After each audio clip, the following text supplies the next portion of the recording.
The rain began just after 6:00 p.m., a light drizzle turning to a steady downpour as commuters left their offices and retail clerks powered down cash registers. On a desolate stretch of rural highway in Allegheny County, Pennsylvania, a 1991 Toyota Corolla idled silently on the gravel shoulder, its windshield wipers frozen in mid-swipe, the keys still resting in the ignition. The engine had long since cooled the car discovered by a state trooper around 1:00 a.m. during a routine patrol. There were no signs of a struggle, no broken glass, and no footprints, though the saturated ground should have recorded every motion like wet cement. The officer peered inside and saw a beige leather handbag on the passenger seat still zipped. A pair of black pumps lay in the back floorboard, aligned neatly as if removed with intention. The name on the license plate registration was Diane Walters. 27 years old, employed as a bookkeeper at a small firm in Crescent Township. She had left work just hours before, and according to her co-workers seemed perfectly normal. Tired, maybe, ready for the weekend. She never made it home. For years, Diane's disappearance was the subject of whispers in town, the kind of story passed down with half-remembered details and speculative twists. Her face remained on aging bulletin boards, and her parents kept a porch light burning each night for nearly a decade. The case grew cold, buried under newer tragedies, more urgent headlines, and fresher grief. No body was ever recovered. No suspects were charged. In time, the prevailing theory was that she had simply walked away, chose to start a new life, perhaps with someone secret, someone waiting on that lonely highway stretch to help her vanish. Others insisted foul play, that someone from the office had followed her, that maybe she had seen something in a ledger or overheard a conversation not meant for her ears. But with no physical evidence, the case languished in a box inside the county records room, its corners dog-eared by the hands of every detective who tried and failed to revive it. Emily Walters, Diane's younger sister, never accepted the quiet surrender. At 19, when her sister vanished, she was now 49, a teacher in the same town where they had grown up. Her own hair now streaked with gray, she still visited the spot where Diane's car had been found. Every year, on the anniversary, she placed a small bouquet of daisies by the roadside, the same flowers Diane used to tuck behind her ear while gardening. Emily had married, divorced, raised 2 sons, and buried both parents in the years since. But Diane's absence remained the defining punctuation in every chapter of her life. Last month, on a morning drive to her school, Emily heard a radio segment about new funding for cold case investigations in the county. Something about that report stirred something long dormant. That evening, she found herself digging through an old plastic bin in the attic, the one labeled Diane, full of yellowed newspaper clippings, police reports, and her sister's college notebooks. At the very bottom, under a spiral-bound planner from 1993, she found something she had never seen before. It was a receipt, folded 4 times brittle at the creases, from a hardware store in a nearby town. The date was 3 days before Diane vanished. The item listed was a padlock cash purchase, no signature required. Emily remembered Diane's old apartment had a deadbolt, not a latch, that needed a padlock. She flipped the receipt over. Written in Diane's tidy cursive was a note: check utility closet. Keys in yellow mug. That was all. Emily froze, her breath caught somewhere between memory and dread. Diane's handwriting was unmistakable. The receipt alone meant little. But the note, it was like a whisper from the past. She had no idea what it meant. Diane had lived alone then. What closet? What mug? Emily sat on the attic floor, rain tapping gently on the roof above, and felt the creeping sensation that maybe something had been missed, something waiting in plain sight. The next day, Emily called the landlord of Diane's old apartment, a woman named Joyce, who had managed the complex for over 30 years. Joyce remembered the Walters sisters well, remembered Diane's laugh, and how she used to bring leftover muffins to the office on Fridays.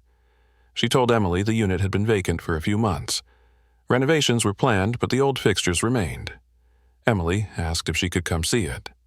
There was a pause. Then Joyce said yes.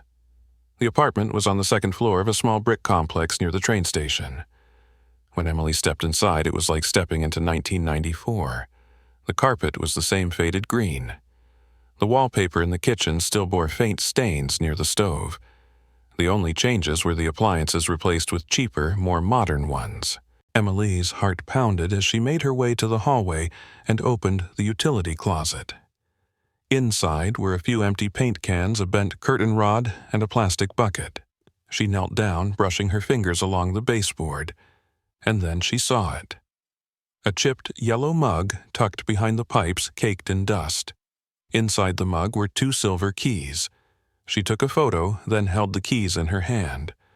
One was small and brass, the kind used for a mailbox. The other was older, worn possibly a door or storage unit key. Emily didn't know what she had found exactly, but she knew it was important. She knew her sister had left her something. A clue, a message, a map. Later that night, Emily laid the keys on her kitchen table and stared at them in silence. She wondered if someone else had once stared at them too with panic or fury or regret.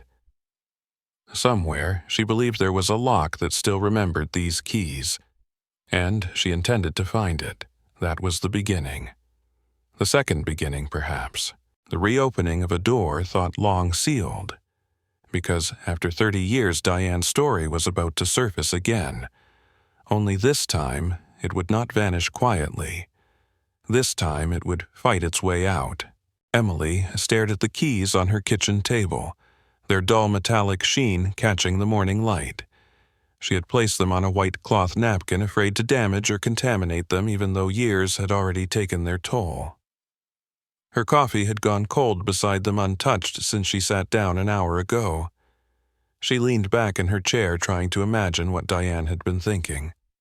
Why would her sister hide keys in such a place with no instructions except that cryptic note? The mug itself, now resting in a Ziploc bag, had no markings beyond a faint chip along the rim. It was the kind of cup you find in office kitchens or church basements, anonymous and unimportant. Yet Diane had hidden it, perhaps in a moment of fear or desperation. Emily considered calling the police, but her instincts warned her against it. She had done that before, back when she first found Diane's car, and again when someone claimed to have seen her at a diner weeks after the disappearance. Each time brought nothing but empty apologies and closed folders. No one was coming to solve this. Not anymore. She placed the brass key on her palm and studied it more closely. The numbers at 1028 were faintly etched on one side. It looked similar to mailbox keys she had seen at the post office. Diane had lived in the apartment for almost 2 years, long enough to have her own box. Emily pulled out the spiral notebook she kept for her own lesson plans and wrote down a list of places to check. At the top, she scribbled post office, followed by storage units, bus lockers, and a question mark beside office archives. She could not be sure what Diane had access to, but the keys suggested something physical had been hidden. She called the local post office, first speaking with a man named Joe, who remembered Diane. He told Emily that the box had been reassigned years ago, but there was a storage vault for unclaimed contents. She thanked him and drove straight there, her heart rattling like loose change in her chest. Inside the small post office lobby, everything felt too bright, too clean, as if nothing sinister could exist here. Joe greeted her kindly and led her to a back office where a metal shelf held half a dozen unclaimed boxes.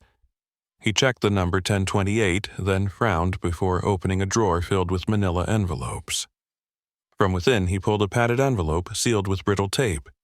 It had Diane's name on it. Her handwriting again, this time printed in block letters. Joe handed it over with the caution of someone passing a sacred object.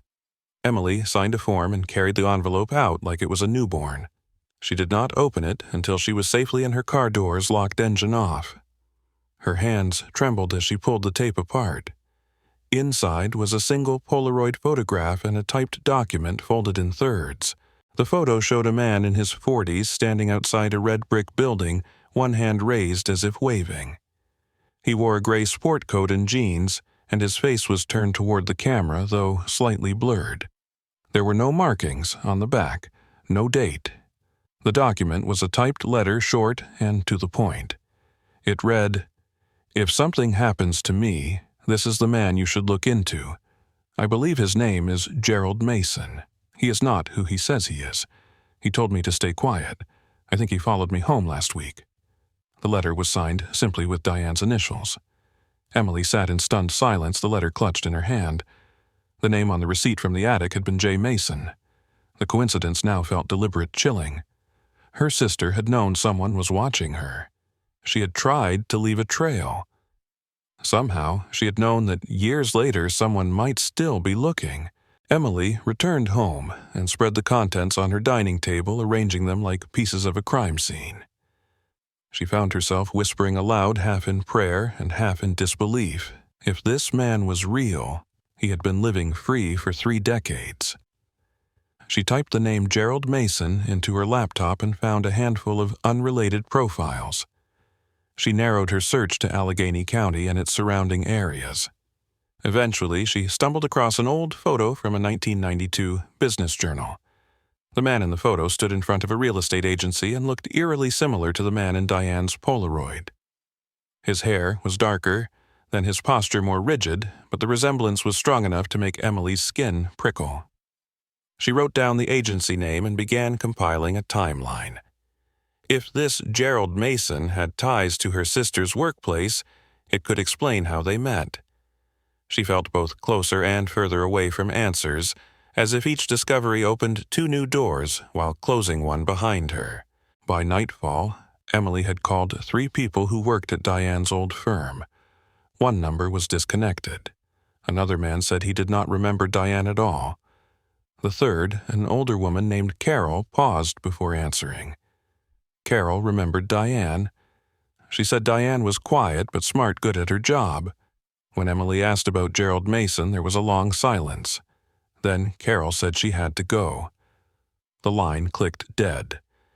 Emily tried calling again but was sent straight to voicemail. She could not tell if it was fear or guilt she'd heard in Carol's voice, but it confirmed one thing: the name meant something. Someone else knew more than they were saying. She did not sleep that night. Instead, she reread the letter, its wording spare but urgent. If Diane had gone to this much effort to identify the man, she must have known she was in danger.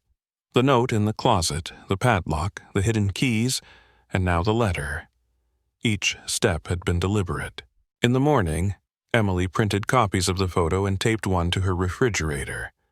Another she folded and placed in her purse.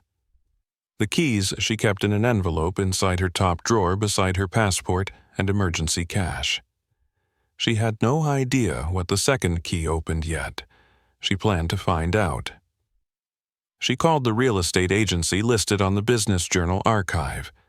The agency had changed hands 5 times, but the receptionist gave her the name of someone who had worked there in the early 90s. His name was Martin Eccles. Emily hung up the phone and looked again at the photo. If Gerald Mason had not vanished after 1994, he might still be nearby. If she could find him, she might finally find out what happened to Diane. But something about the pace of new discoveries worried her. Like a wire pulled too tight, ready to snap, she wondered what might be waiting when the last key turned.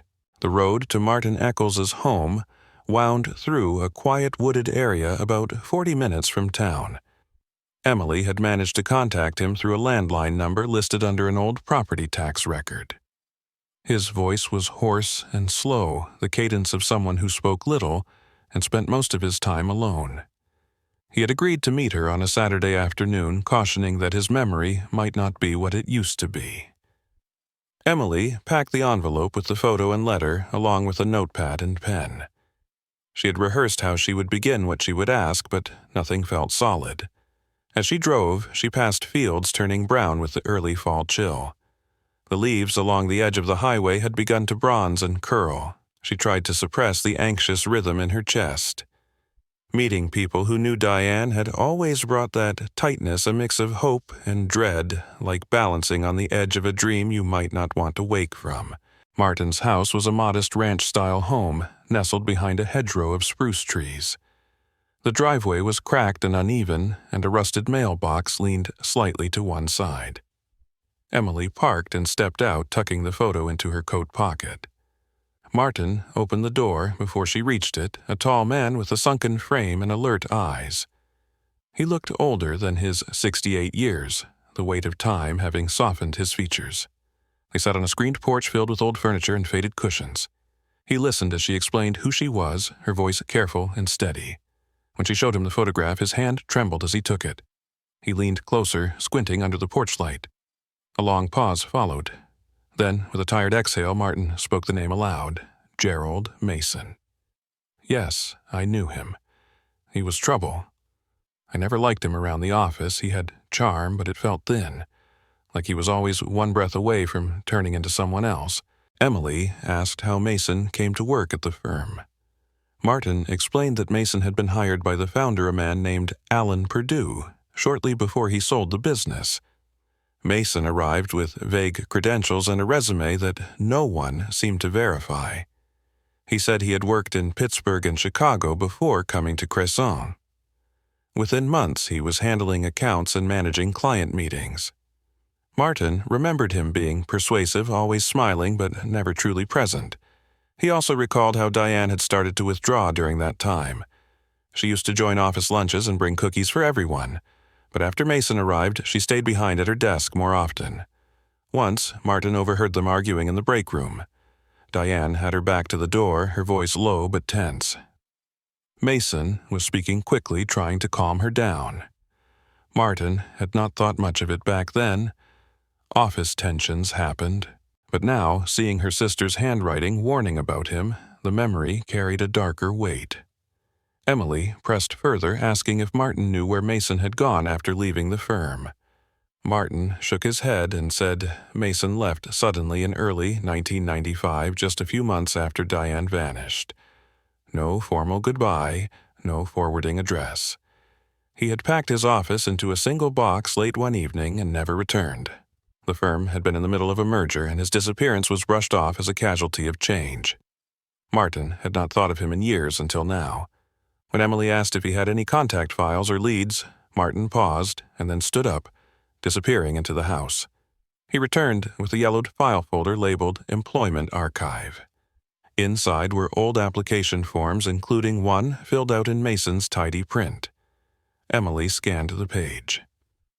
Under emergency contact, Mason had listed a cousin, Henry Wilkes, and an address in McKeesport.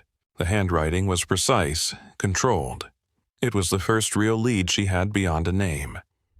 Emily thanked Martin, promising to update him if she found anything. Later that evening, Emily sat at her kitchen table again, the file folder open beside her laptop. She entered the name Henry Wilkes into a public records search and found a death notice from 2004. However, the address listed was still active and now belonged to a man named Owen Wilkes. The surname matched, possibly a son. She scribbled the new name and address in her notebook. The Wilkes property was located 3 hours away in a rural corner near the Ohio border. Emily debated waiting until Monday, but decided she could not sit idle with fresh momentum. She printed out a copy of the Mason form and tucked it with the photograph. If this man, Owen, had ever met Mason, even as a child, he might recall something important. She filled her gas tank that night and packed a bag in case she had to stay over. The next morning, she left at sunrise, her mind moving faster than her wheels. The Wilkes house sat at the edge of a gravel road flanked by tall maples and overgrown brush. It looked like a place time had ignored. Emily knocked twice and waited. A man in his 30s with close-cropped hair and a skeptical gaze opened the door. She introduced herself and explained her search, offering the photo and employment form as reference. Owen stared at the materials for a long moment before nodding. He remembered Mason. He was not a cousin, exactly more of a family friend who had shown up one winter needing a place to stay. Owen was a teenager then. Mason had stayed for almost 4 months working odd jobs and using a different name. Owen recalled him using the name Jerry West during that period. He said Mason spent a lot of time in the basement, made long phone calls at night, and kept boxes locked with a thick chain. One day, Mason left abruptly, claiming he got a better job out west. He never returned. Owen found a few notebooks later in the crawlspace, all torn apart, pages missing. He tossed them in the burn barrel. There was nothing left. Emily asked if Mason had ever mentioned Diane or anything about the firm. Owen said not directly, but he remembered hearing him say something about a woman who was asking too many questions. Said she was getting close to something he had worked hard to bury. That had stuck with Owen, though he did not understand it then. Emily felt her breath catch. The connection was too clear now. Mason had been hiding, perhaps running from what Diane knew. She thanked Owen and returned to her car, her hands gripping the steering wheel tight. As she sat there, a thought occurred to her. If Mason had used fake names, there might be more identities to uncover. More people who had met him and never knew his real name.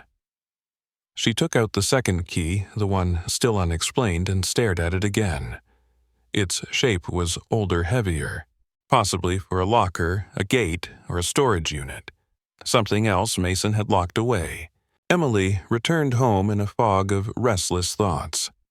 The drive from Owen Wilkes's home gave her time to process everything she had learned, yet it also generated new questions she could not shake. The second key remained her biggest mystery. Its shape was unlike anything modern.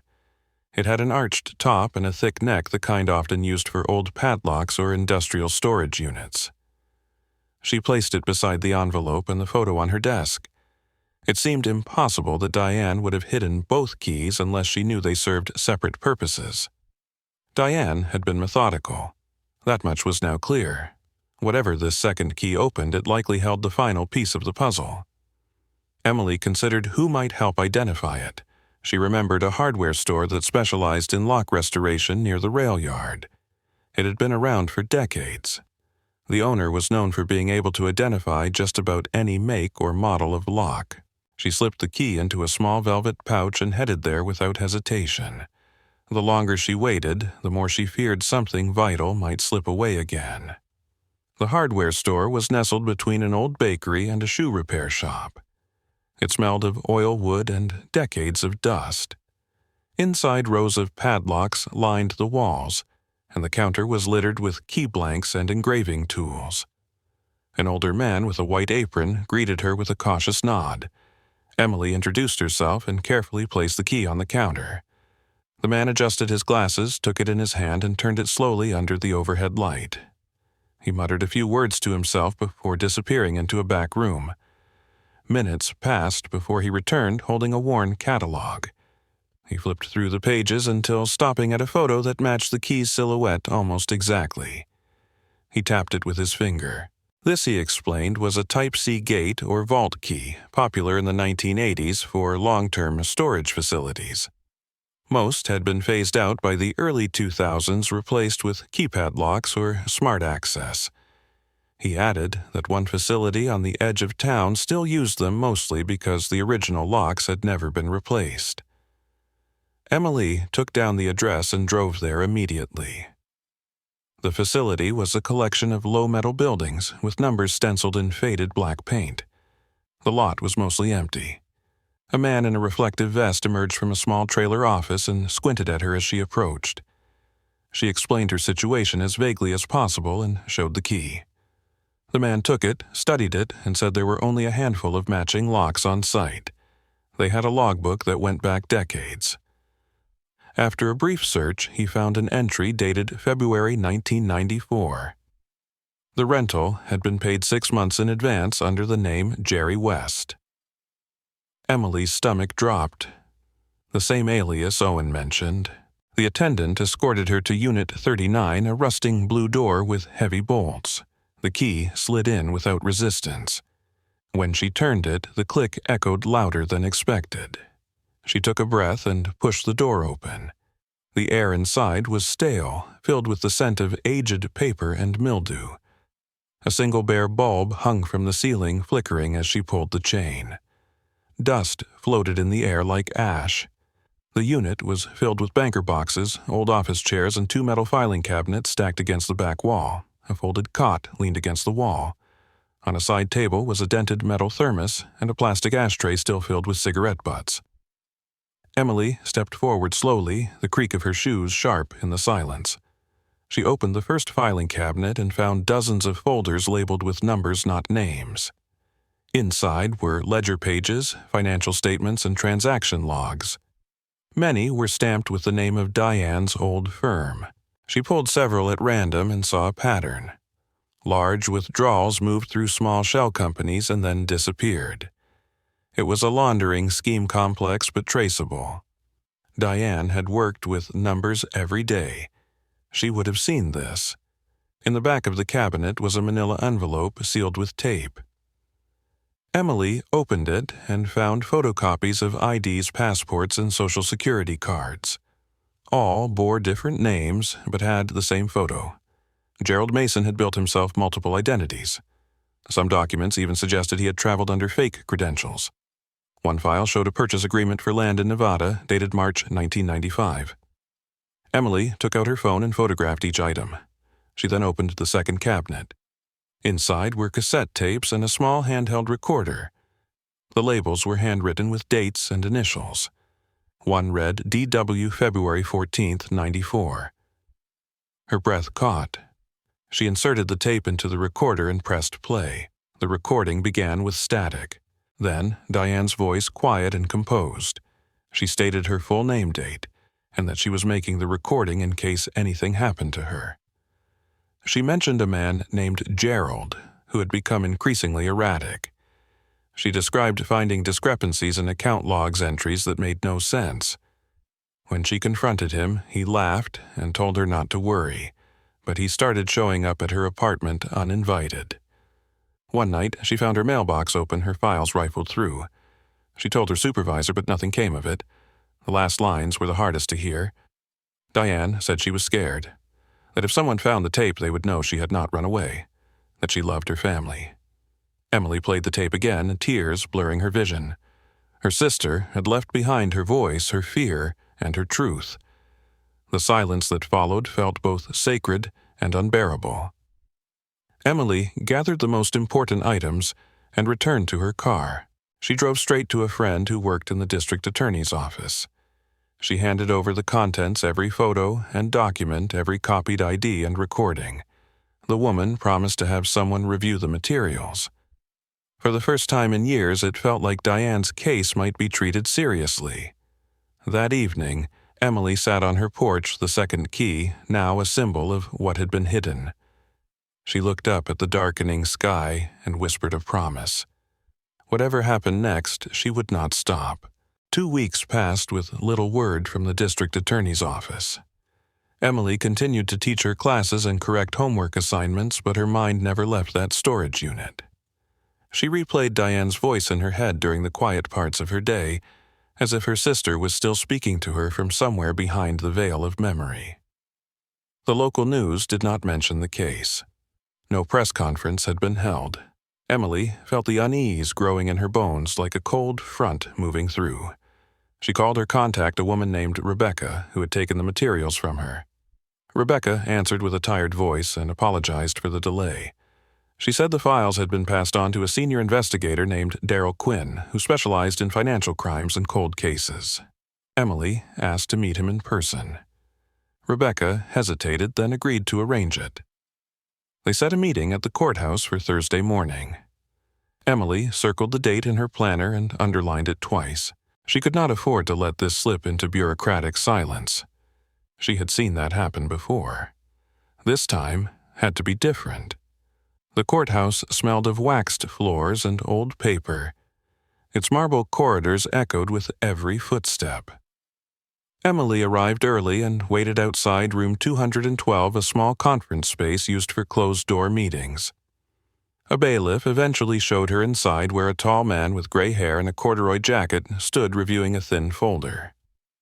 He introduced himself as Daryl Quinn and motioned for her to sit. His tone was measured, his eyes alert.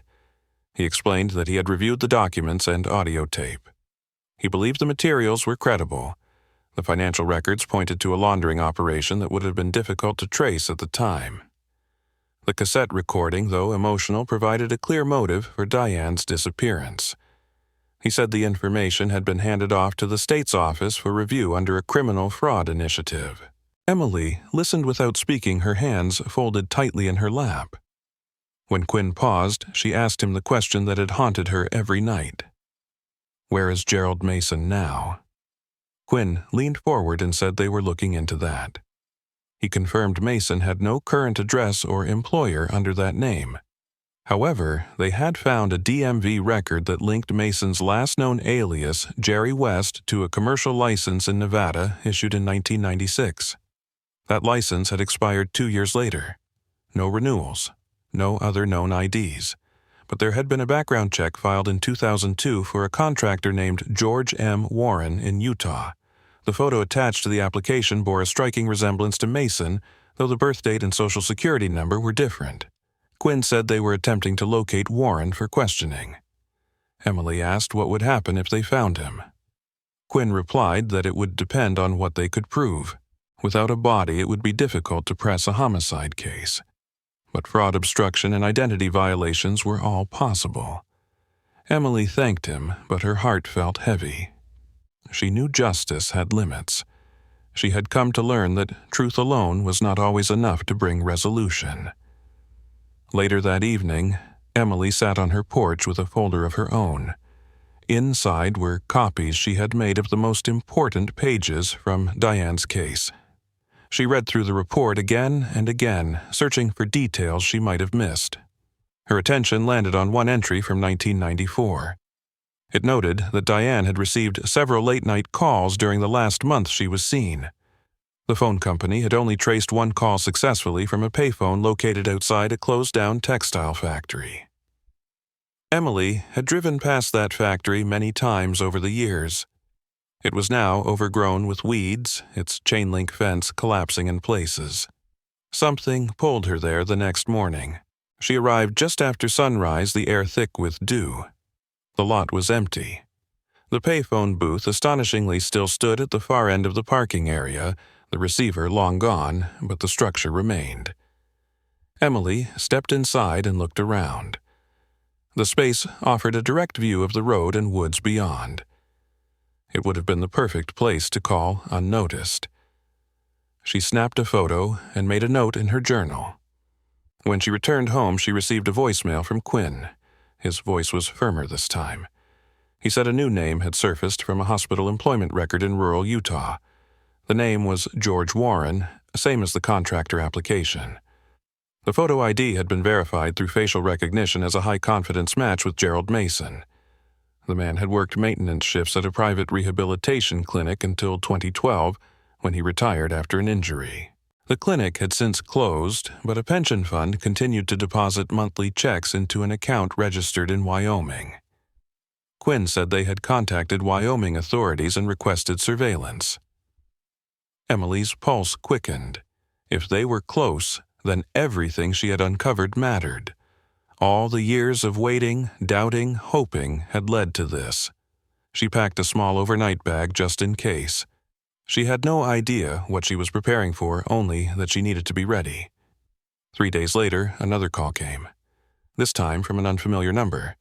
A man introduced himself as Deputy Rains from a sheriff's office near Cody, Wyoming. He said George Warren had been located in a remote trailer park outside of town.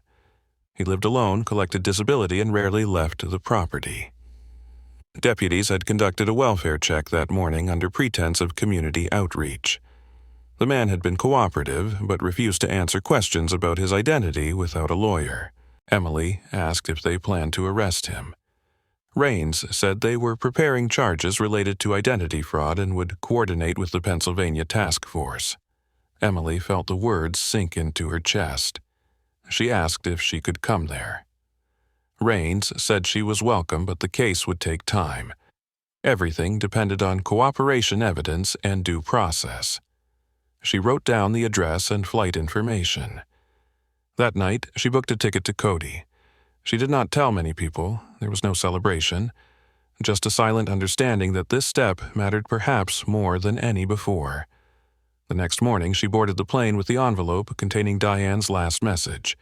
It felt like she was carrying a piece of her sister forward into the unknown. She looked out the window as the clouds peeled away and wondered what face would greet her in Wyoming. Would it be a man weathered by age and guilt, or someone still ready to lie? Either way, the answer was waiting, and so was the truth. Emily stepped off the small commuter plane onto the cracked tarmac of Cody, Wyoming, where the wind carried a sharpness that tugged at her coat and stirred the scent of pine. The airport was quiet, its only terminal surrounded by mountains that seemed to press in from every direction. A deputy from the sheriff's department, a stocky man with a soft voice named Ellis, met her outside with a printed sign bearing her name. He offered to drive her directly to the station where she could speak to Investigator Quinn by video call before heading to the trailer park. The ride was long and winding the landscape, shifting between open fields and narrow forest roads. Ellis spoke little, but he confirmed what Emily already knew. The man calling himself George Warren had been cooperative but evasive. He had not admitted to anything, nor had he requested a lawyer. Instead, he asked strange questions about what year it was, what people believed about him, and if anyone remembered a woman named Diane. Emily clutched the folder on her lap more tightly. She knew her sister was not just a memory to be questioned. She was a voice waiting to be heard again. At the station, a dimly lit municipal building lined with community posters and corkboards, Emily was guided to a private office. Investigator Quinn appeared on a screen wearing the same corduroy jacket she remembered from their meeting. His tone was more formal now. He informed her that George Warren was under surveillance, not arrest, pending further confirmation of identity and charges. They needed to be careful. Mason, if it was indeed him, had covered his tracks for decades. If pushed too soon, he could vanish again. Emily asked what they expected her to do. Quinn replied that if she was willing, she could speak to him. Not as an official interrogator, but as someone from the past he might recognize. Emily hesitated. The idea of facing him, of seeing her sister's possible killer face to face, sent a cold tremor down her spine, but she agreed. Not because it would be easy, but because silence had never done Diane any favors. She had been silent too long. Deputy Ellis drove her to the trailer park just before sunset. The sky turned orange behind the peaks and long shadows stretched across the gravel road. The park was a cluster of worn-out mobile homes arranged in uneven rows. Satellite dishes clung to roofs like forgotten relics, and a few dogs barked lazily from behind chain-link fences. Ellis pointed to a unit with green siding and a crooked porch. A small wind chime tinkled in the breeze. Emily stepped out of the car, her legs trembling as she approached. She knocked once, then again. The door opened slowly.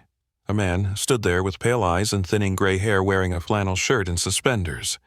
His face was sunken, but the bones were unmistakable, the same as in the photograph.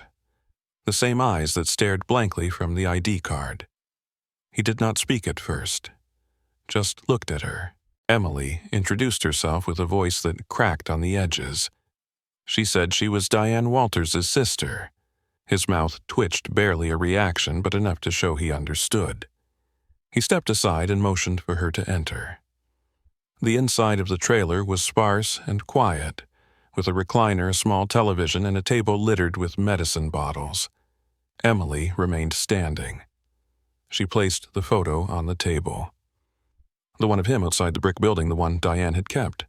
He stared at it, but did not touch it. Emily asked if he remembered Diane.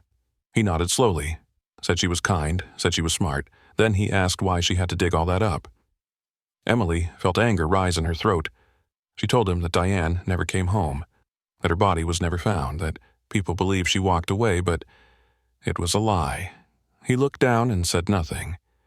She reached into her bag and pulled out a copy of the letter, the one Diane had typed. She placed it next to the photo. She told him she knew what he did, that she had seen the tapes, the files, the false names, that it was over. The man sat in silence for a long time. Then he began to speak. He said things went wrong. He said he never meant for her to disappear, that he thought she would keep quiet, that she was supposed to just quit, not talk, not dig, but she had kept pushing. He said she showed up one night at his apartment, said she had more files, said she threatened to go to the authorities. His voice cracked as he spoke, but Emily watched him carefully. There was no remorse, only regret that his plan had failed. He claimed she left that night alive, that she stormed out and never returned. Emily pressed him. Where did she go? What did he do? He shook his head and said he did not know. That she just vanished. That maybe someone else had been watching too, someone higher up. Someone who wanted it all buried. Emily felt a chill crawl up her spine. She asked who else was involved. He looked at her eyes narrow and said it was never just him. Emily left the trailer with more questions than answers. Ellis waited outside, leaning against the car. She told him the man had spoken, but revealed little. They returned to the station where Quinn listened carefully to her account. He said they would move forward with charges for fraud and obstruction. Homicide would remain unofficial until more evidence surfaced. Emily nodded, too exhausted to argue. She flew home the next morning, watching the Wyoming mountains disappear beneath the clouds. Back in Pennsylvania, she walked through her house like it was foreign. She sat at her kitchen table, the same one where she had studied the key and the letter. She pulled out her journal and wrote everything she could remember. Every word, every gesture, every piece of the puzzle still missing. The days following Emily's return from Wyoming passed in a blur of phone calls, emails, and restless nights. The district attorney's office moved forward with the fraud charges against George Warren, formerly Gerald Mason, but no official connection had yet been drawn between him and Diane's disappearance. Emily found herself caught between grim satisfaction and deep frustration. She had exposed a long-hidden truth, but her sister's fate remained an unresolved wound. In the quiet of her home, she reopened every file she had compiled over the past months. She'd spread them across her dining table again, hoping to see something she had missed. The records from the storage unit were particularly dense, filled with layers of financial transactions, shell company filings, and routing slips. Most were dry and repetitive. But on the second evening of her review, a name caught her attention. Lillian Cross. It appeared on 2 documents linked to a holding firm registered the same month Diane disappeared. The name had not come up before, and Emily did not recall Diane mentioning it in her notes or the recording. She highlighted it in yellow and began a fresh search. It took hours of digging through databases, property records, and court filings before Emily found a Lillian Cross who had once worked at Diane's firm. She had served as an executive assistant during the early 90s before quietly resigning in 1995. There was no press, no lawsuits, and no connection to Mason on the surface. But further inspection revealed she had become the registered agent of a company that dissolved 6 months after Diane vanished. Emily felt a familiar jolt in her chest. She printed every document, every connection she could trace. The addresses on file listed a small house outside of Pittsburgh. She packed a fresh folder and made the drive the following morning. The neighborhood was unassuming, lined with small brick homes and overgrown hedges. When she rang the bell, a woman in her 60s answered.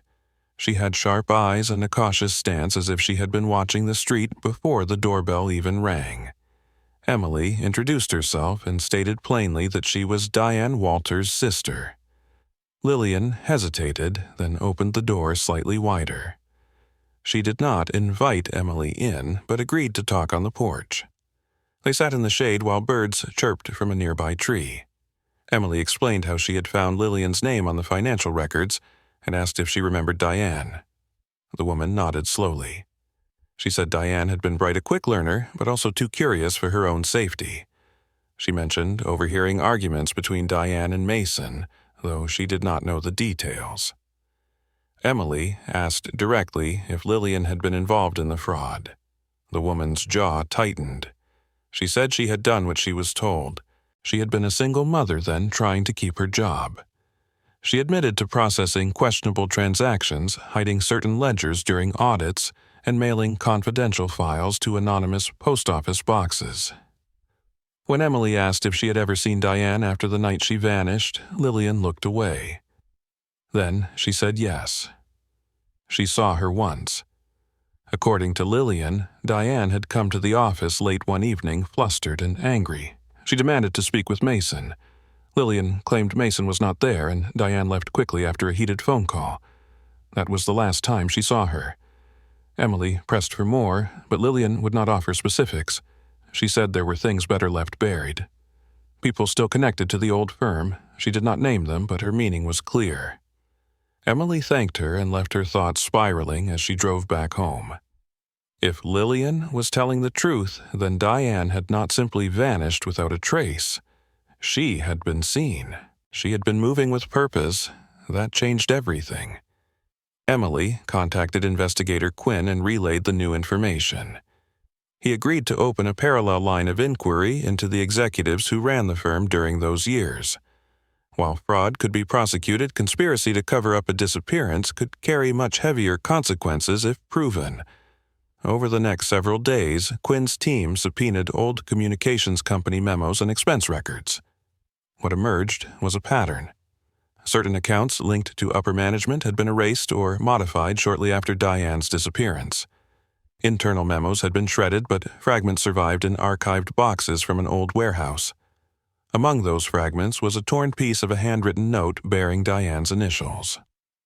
The note referenced a client account discrepancy and a meeting scheduled with someone labeled only as HC. Quinn's office traced those initials to Howard Crane, one of the firm's senior partners, in 1994. He had since retired and moved to Florida. Emily read the summary report and felt her stomach churn. If Crane had been involved even tangentially, then Mason had not acted alone. Diane's fear had not been of a single man, but of a machine. A system designed to preserve itself at any cost. Emily knew then that finding her sister would require more than documents. It would require courage and confrontation. She traveled to Florida the following week using savings she had set aside for home repairs. The flight was quiet, filled with retirees and young families. She stayed in a modest motel near the coast, not far from where Crane lived in a gated community. She waited 2 days before attempting contact. When she did, she brought no documents, just a photograph of Diane and the worn copy of the letter. Crane answered the door, wearing a linen shirt and sandals.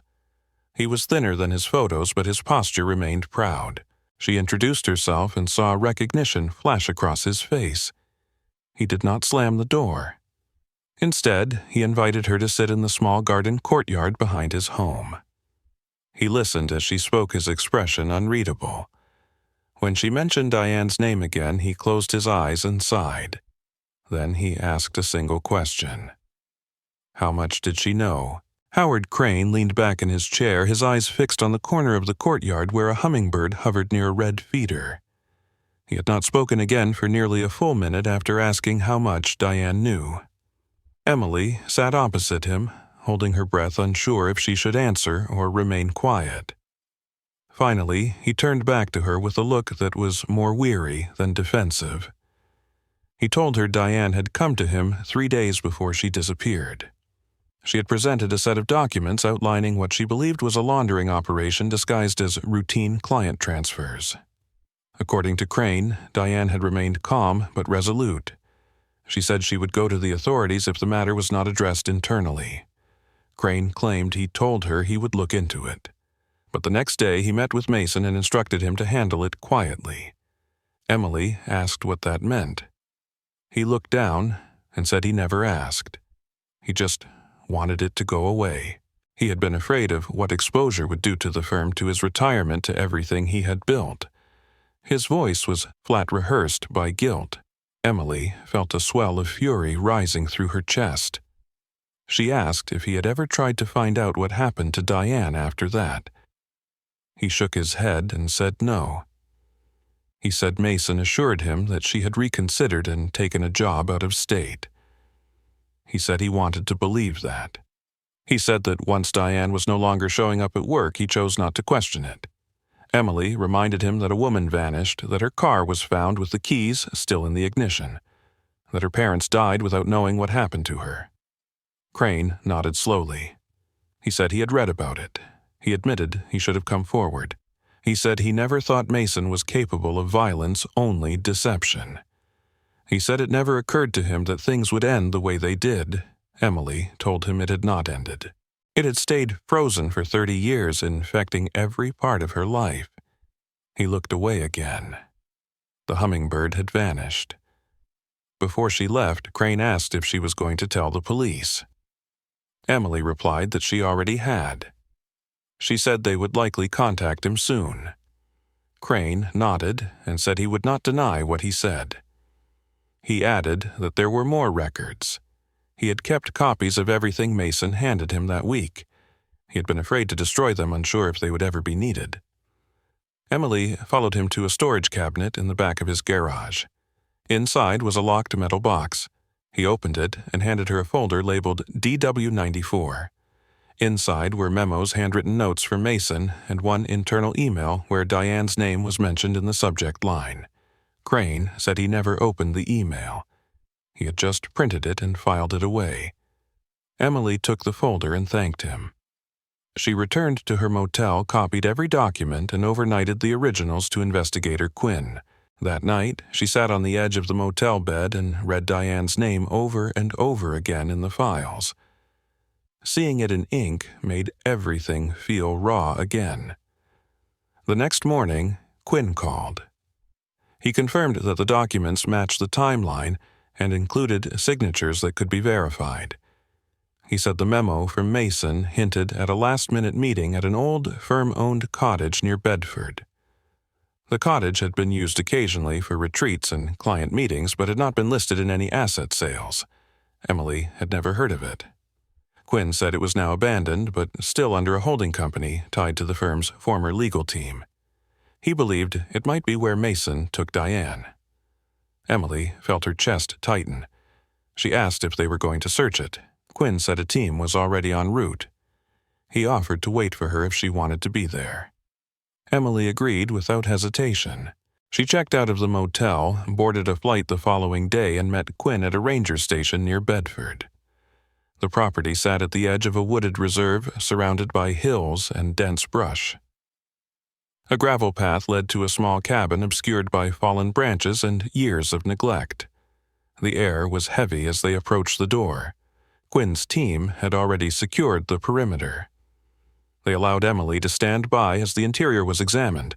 The cabin was simple one-room, with a fireplace, a rusted bed frame, and a few broken chairs. In the corner was a locked chest, old but intact. It took nearly 10 minutes for the forensic team to crack it open.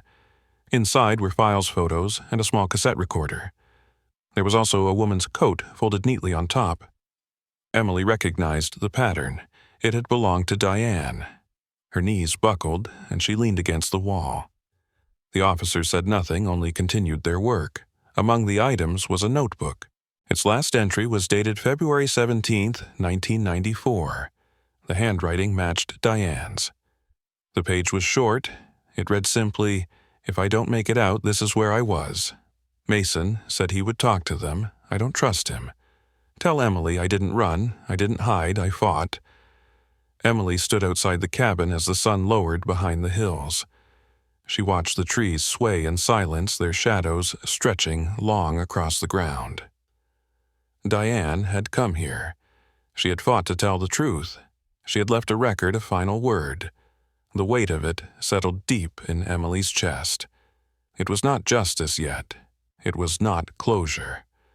But it was truth. And truth, she had come to learn, was its own kind of victory. The search of the cabin marked a turning point. With Diane's handwriting confirmed, her coat recovered, and the files matching the contents of the earlier storage unit, the case finally moved beyond suspicion. The authorities treated the site as a secondary crime scene. Forensics teams worked for 3 days, combing every corner of the structure and the surrounding acre of land. Emily remained in Bedford, during the process staying in a quiet lodge 5 miles away. She returned each day with Investigator Quinn walking the perimeter and documenting everything she could. On the third morning, a cadaver dog signaled near the northwest edge of the property, where a thick tree line broke into a shallow gully. The soil was soft beneath a bed of pine needles. Officers marked the area and began excavation by hand. Emily stood at a distance, her breath caught between hope and dread. Part of her had long believed she would never find Diane's body, that the truth would always exist as a suggestion, never a fact. But when the corner of a floral print blouse appeared from the dirt, she knew. Diane had never left that place. Quinn approached her gently that afternoon. He confirmed human remains had been found consistent with a woman in her 20s buried in clothing from the early 90s. Identification would require dental records and DNA, but he was certain. Emily listened in silence, her hands pressed together in front of her. The wind moved through the trees without urgency. It sounded like someone breathing. She asked if the soil indicated when the burial occurred. Quinn said the conditions pointed to early spring, likely within weeks of Diane's last known sighting. There were no defensive wounds on the surface, but until the autopsy was completed, they could not say how she died. Emily nodded. She had no more questions. That night, she drove back to her motel and sat in the car for nearly an hour before going inside. She could not cry. She could not scream. She could only feel the absence settling deeper into her chest, no longer as a question, but now as an anchor. The news broke the next day. Local stations picked up the story, first followed by a few regional outlets.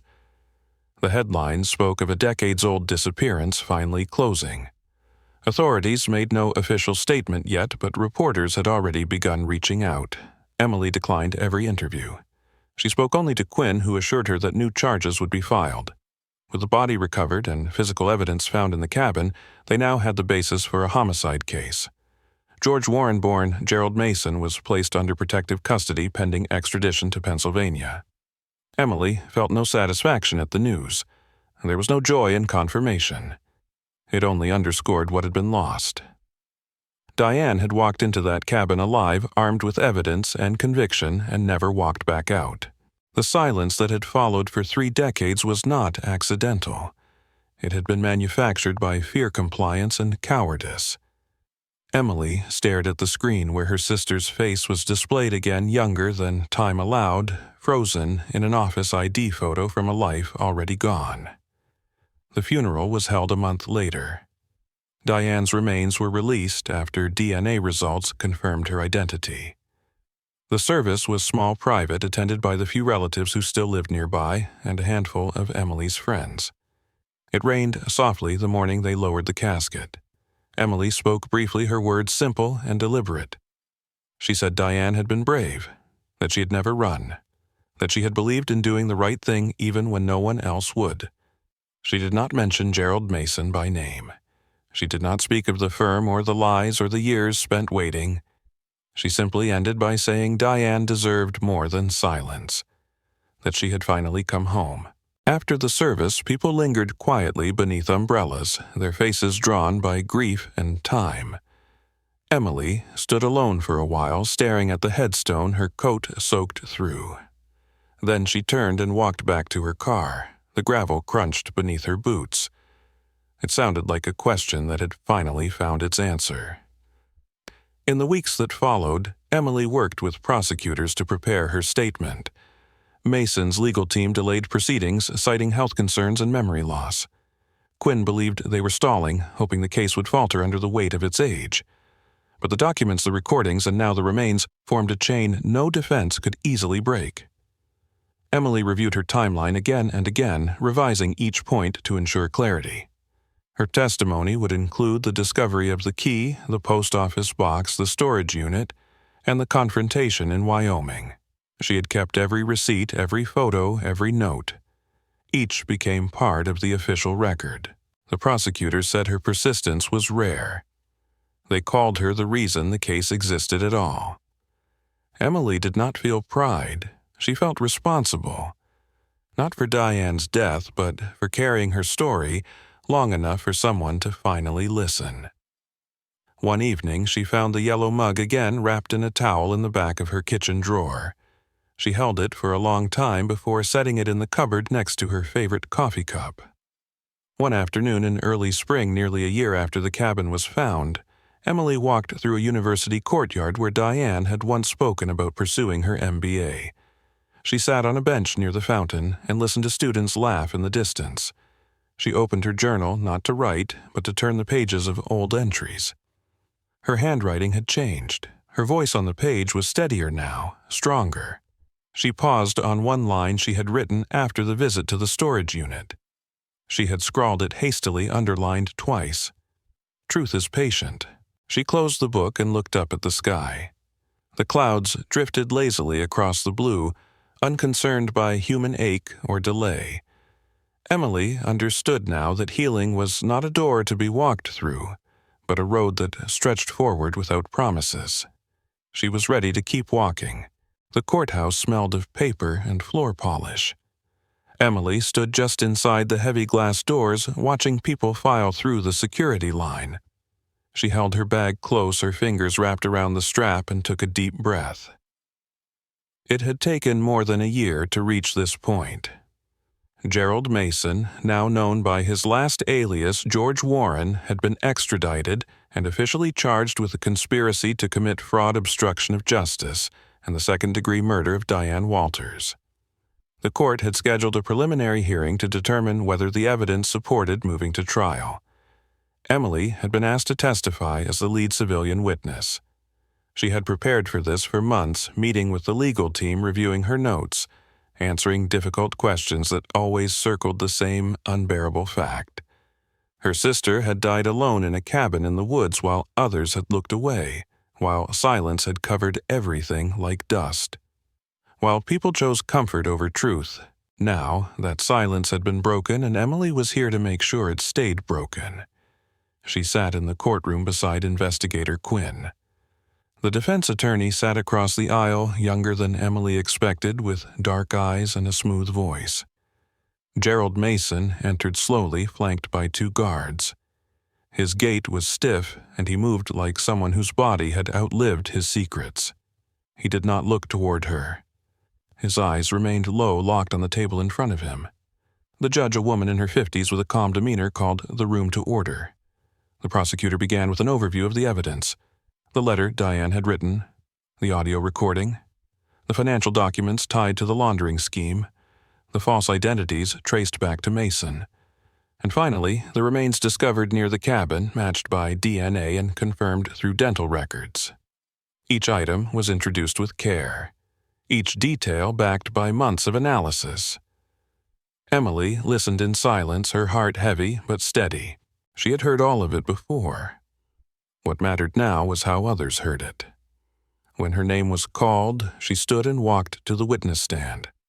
She placed her right hand on the Bible and took the oath. Then she sat straight-backed and clear-eyed, looking only at the prosecutor as he approached. He began gently asking her to state her name, her relation to Diane, and what prompted her to reopen the investigation. Emily explained the photograph, the envelope, the key she had found in the storage box. She described her journey, each discovery layered one after another like stones across a riverbed. She spoke of the first visit to Martin Eccles, the conversation with Owen Wilkes, the files in the storage unit, the confrontation with Mason, and the final notebook entry in the cabin. She did not cry. Her voice did not waver. But when she described Diane's final message, the words she had written for Emily, she paused. She let the silence settle in the courtroom. Then she said her sister had not disappeared. She had been taken. She had been ignored. And now she was being heard. The defense attorney stood when it was his turn. He asked if Emily had ever seen Mason physically harm her sister. She said no. He asked if any witness had confirmed Mason was at the cabin the day Diane died. She said no. He asked if it was possible someone else buried the body. She said anything was possible, but that did not make it true. He asked if she was emotionally compromised by the loss of her sister. She said yes, but that grief did not erase facts. She met his gaze without fear. He looked away first. The judge called for a short recess. Emily stepped out into the hallway and leaned against the wall. Quinn joined her, offering no words, only presence. She glanced at the floor and whispered that she had said everything she could. He nodded. That was enough. The judge returned to the bench and ruled that the evidence presented was sufficient to proceed to trial. A date was set for the following spring. Emily did not stay to watch Mason leave the courtroom. She walked out into the open air, letting the cold wind move across her face. The city noise felt sharper after the hush of the courtroom. She took a slow breath and reached into her coat pocket. Her fingers closed around the edge of a folded page. It was a copy of Diane's final entry. She had carried it with her every day since the discovery. She read the last line again. "Tell Emily I didn't run. I didn't hide. I fought." Emily tucked the page back into her coat and started walking toward the bus station. Her car was parked 2 blocks away, but she wanted the space, the motion.